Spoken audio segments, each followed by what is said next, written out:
next night sa unsa ni siya? Elders Crusade. Elders Crusade. So nagulan. Grabe jud ang pagsulay niya mi kay Ma'am Pamunag. Tuwa na lang si Mami. Hala, sayo. Hala, sayuhan ni Ma'am. Kasi basig nagpagkuhan sa kanya store. Murag. Nagpagkuhan sa rain. Nausaon man ni nato, no? Sige lang, pray lang. Undang. Na, ang dalan diya. Ako sa walong malabay lamang. Kusog! Ang anong puluyanan tuwa sa langit. Raining guys. Pero lang, adayon ta. River na diya dapit. Isones mong ikawilihan. Dinhi sa'yo ta puno. Nga atong balikon sa pagbasa ang sinulat, no? Atong balikon, ubalikon niyo sa pagbasa. Gisulti ko kini kaninyo aron nga dinhi kanako makabaton kamo kalinaw dinhi sa kalibutan aduna kamoy kagulanan. So atong makita diri, matud pa ni Apostol Juan, gipasangtop niya dinhi kanato karon nga ang second night sa among evangelistic meeting diri Harvest 2025. Baklay na mi pagawas kay dito man sa sulod ang area kada ko ka video kanina.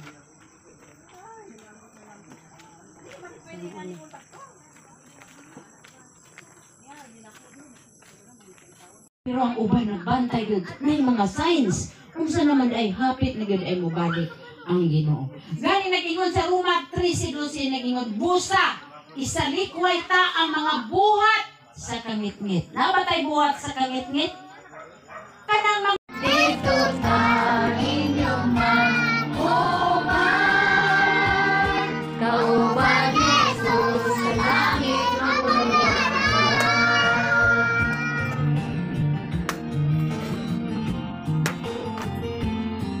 kung ikaw na higugma din sa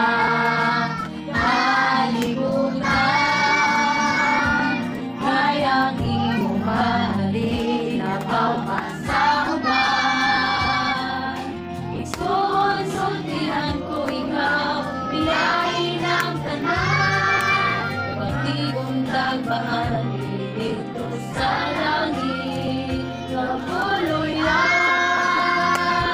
ato ta sa langit na harap ng tuyan di palanay na sakit na atong makalamnan dito ta inyo mag-uban kauban Jesus sa langit na puluyan.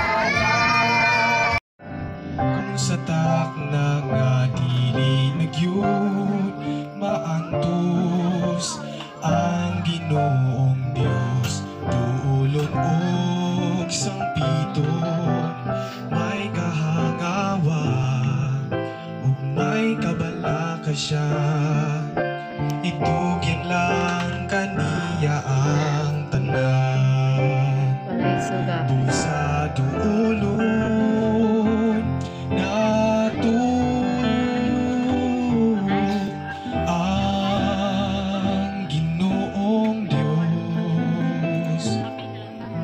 kay siya andam kanunay busa duulon nato ang Ginoong Dios kay di ta niya masagdan.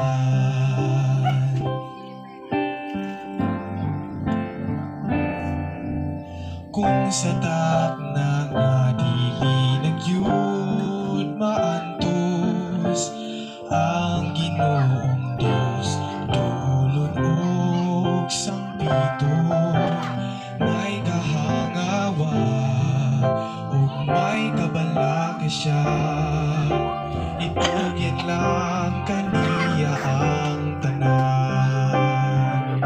Busa duulot nato ang Ginoong Diyos, kay siya andam kanunay. Busa duulot nato ang Ginoong Diyos, kay di ta niya pasagdan. Ayan guys, so wala po kami ngit-ngit. Oops. Yeah. Wala. We're almost there.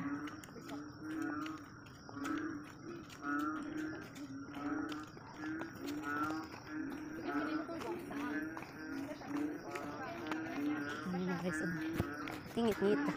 At sila sila mami. Hello. Yeah. Hello, God bless. Na, good boy kay ni siya kay mag-bless. Do not step, ayaw tumbi ng lapok. Oh, bless. Na diri hello, maayong gabi. Ay, mo bless ka. Oh, good boy. Nara Amen. Ngayong gabi, lapok jud ay no. Naguba yung trapal nalapok among area. So diri na lang sa atubangan opposite dito man to ang kwan gabi. So diri na lang mag-atubang kay gahi-gahi. Lapok-lapok jud Ngayong gabi, grab megan ihon.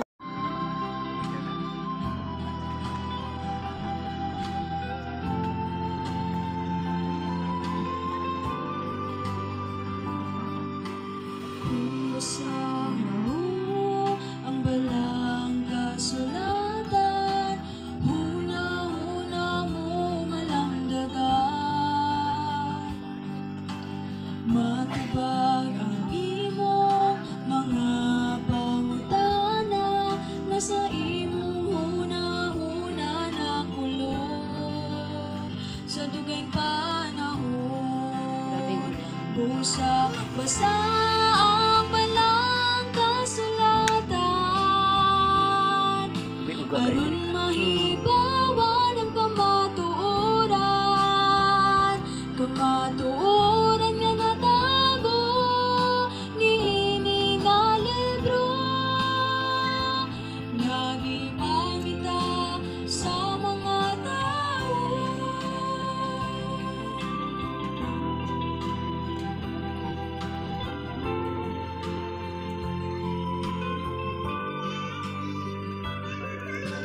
May mga tao na gustong bag-ohon ang sulod sa balaang kasulatan.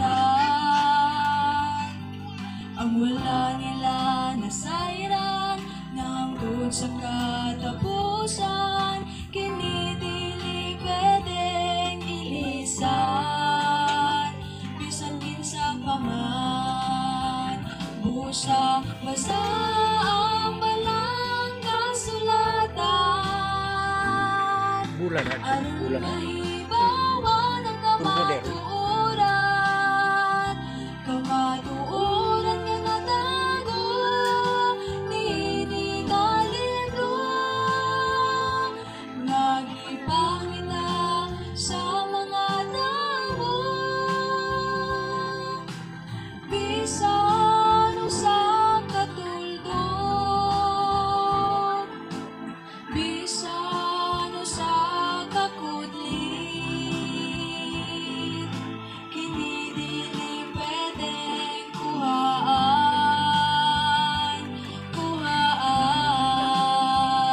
Busa Sakto ka rin siya yung butas. Pero okay naman ito sa patos diri. Pero kabuling to. ikaw ra arma. ng kamatuoran, kamatuoran nga natago, nini nga libro. Nagibang ita sa mga tao, Ano may Masig si ma'am na. Naman yung bangko na ganito. Pwede man malingkuran din ko. Nagibang ita sa mga Ito ka, tubangan ni... Kani ba? Pwede pa malingkuran. nagibang ita Na si ma'am, akong palingkuran. Abanti ka may. May gabi.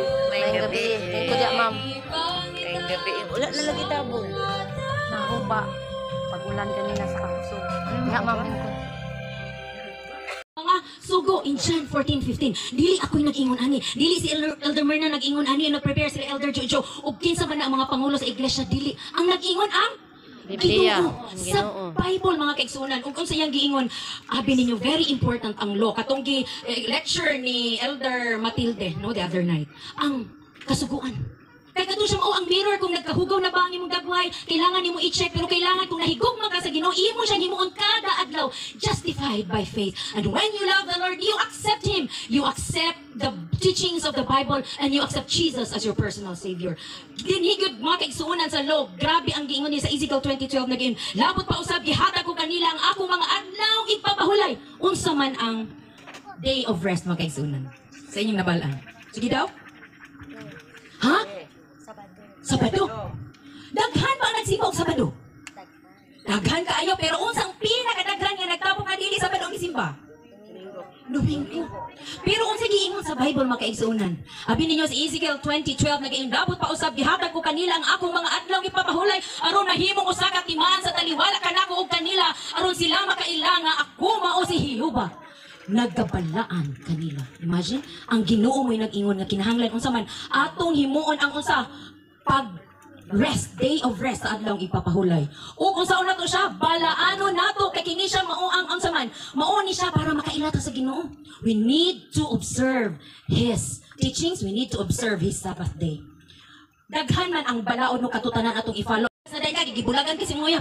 Ayaw jud makaigsunan kung naa ka sa Ginoo ikalipay nimo ngano man provided ka sa Ginoo better one. Amen. Paglaom nga dili mapakyas. Grabe gina paglaom. Ang Ginoo nag-ingon nga unsa man mag-prepare gid siya og unsa man kay mobalik siya mansions for all of us and we will live with Him forever.